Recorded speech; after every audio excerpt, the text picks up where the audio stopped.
सानथामनि हाबाफारिजों पाटकिजुलि बेंखन बयज हस्टेल कम्पाउन्डआव खुंनाय 38थि बोसोरसालिया बाइबेल जुथुमाया दासान्दि गाजा गोमजायै सोलिगासिनो दं।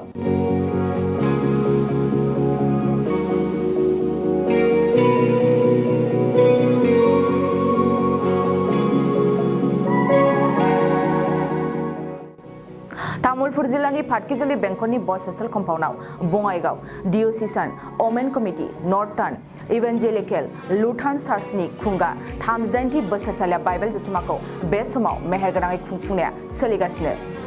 दिनै जुथुमानि नैथि साननि हाबाफारि बायदियै फुंबिलिनि समाव फिरफिला बिर होनायजों लोगोसे बायदि हाबाफारिखौ फारियै खुंफुंनाय जायो। NELC moderator most reverend Esilas Basumatary bishop emeritus most reverend Nidanta बरगयारीजों लोगोसे बुंथिगिरि महरै बङाइगाव डायसिसनि बारग' bishop right reverend Lusen Narzary मोनहा बाहागो लादों।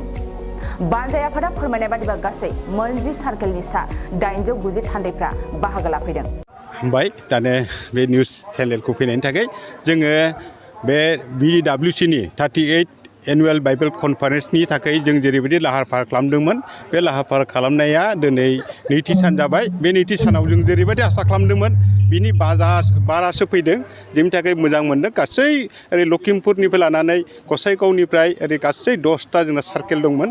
10टा सार्केलनि गेजेराव गासै जों 800सो डेलिगेटखौ जों दानो मोननो हादों आरो बिथांमोना जेरै जों लोंहोर फैनानै जोंखौ बेबायदि कनफारेन्स सभा खालामनायाव जेरैबायदि उत्साह होनांगौमोन बेखौ जोङो मोजांथारै उत्साहखौ जों मोनबाय आरो जों गोसोआव गोजोननाय मोनदों।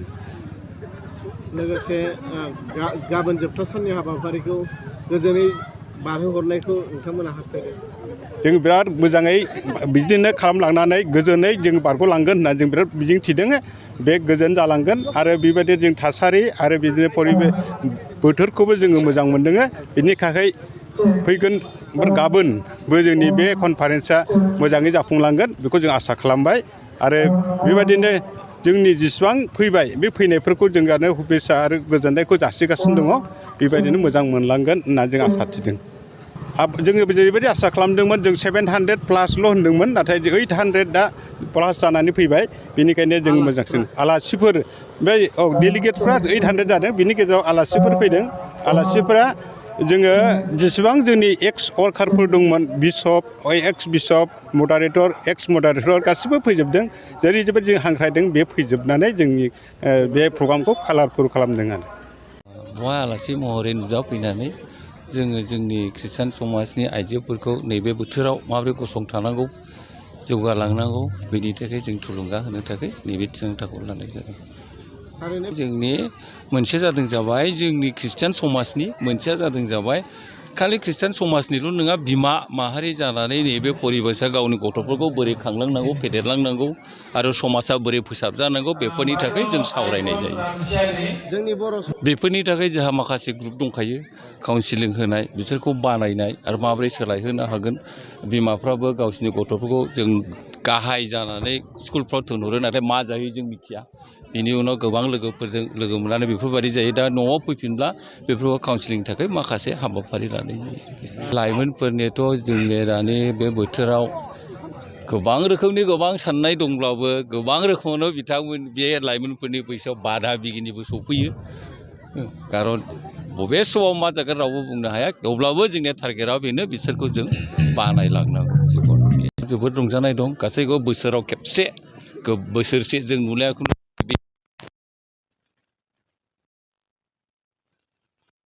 890 डेलिगेटफोर दं। ओमफ्राय बे अबजार्भारफोर फैनाया आलादा। बे कनफारेन्सआ बे दिनैनि बे 38थि बोसोरारि आइजोफोरनि सभायाव जायफोर थान्दैफ्रा नुजाफैबाय बिनि थाखाय आं बिथां साफ्रोममोननिसिम साबायखरखौ बावहरदों। बिथांमोना बाव फैनानै निस्सय इसोरनि बोसोनखौ सोलोंनानै थांनानै गावनि जिबनाव गावनि न'खराव समाजाव मोनसे मोजां थासारिखौ लाबोहैगोन आं बेखौनो आसा खालामदों।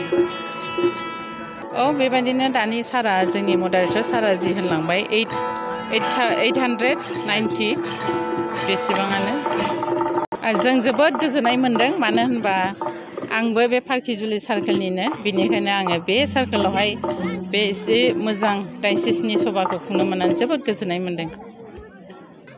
आं बेखौनो बुंनो सान्दों बे हाबाफारिनि गेजेरजोंहाय जोंनि आइजोफ्रा डायसिसनि सिङाव थानाय जेसेबांनाखि आइजोफोर बे आइजोफोरनि जेनोखि फोथायनायाव थुलुंगानांगौ बे थुलुंगानाया जेन' जागोन आरो बेबायदिनो गोबां जोंनि समाजावहाय मोजां थासारिया फैगोन आं बेखौनो आसा खालामो।